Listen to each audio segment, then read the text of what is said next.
20 seconds to prepare your response and 60 seconds to speak. Listen to part of the talk in a sociology class. Now let's talk about a particular cultural process, diffusion. Since the beginning of human history, diverse cultures have taken advantage of one another's innovations when they've come into contact. Diffusion is the process whereby something cultural, like a custom, a type of food, or an invention, is spread from one group to another, or from one society to another. One group adopts a cultural item, or more selectively, just part of a cultural item of another group, you see?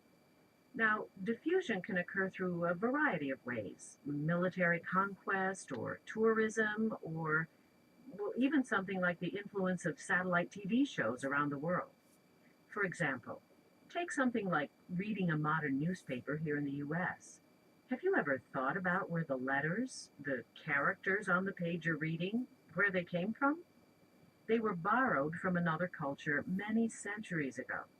Then the printing of the words. Well, that process was invented in Germany. And finally, the paper itself. Paper was invented in China.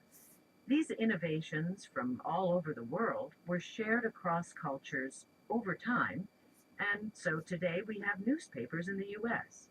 So the process of diffusion might take place over long distances and over long periods of time.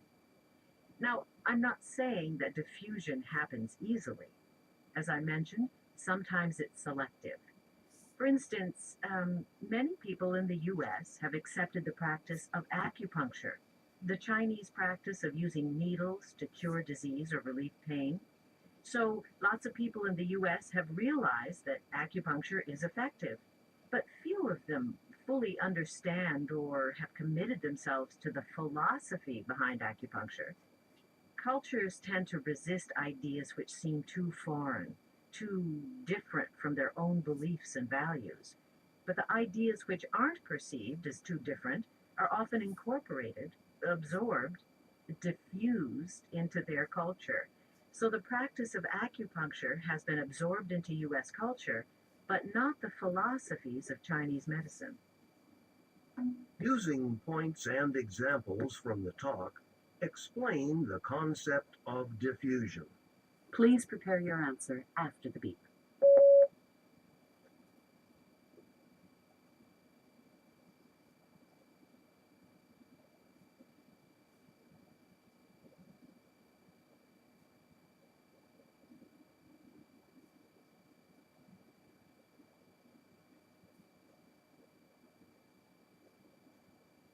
Please begin speaking after the beep. In the recent passage, the professor tries to illustrate the topic diffusion. Diffusion is a cultural spread, and this spread is moved one to another. For example, military conquest or travel will cause this diffusion, and watching the modern newspaper. There are many information borrowed from other countries. At first, paper itself came from China, and some of the diffusional information is selective. Acupuncture came from China, and the United States people can understand this, but they don't know the background of acupuncture, that is, philosophy of it.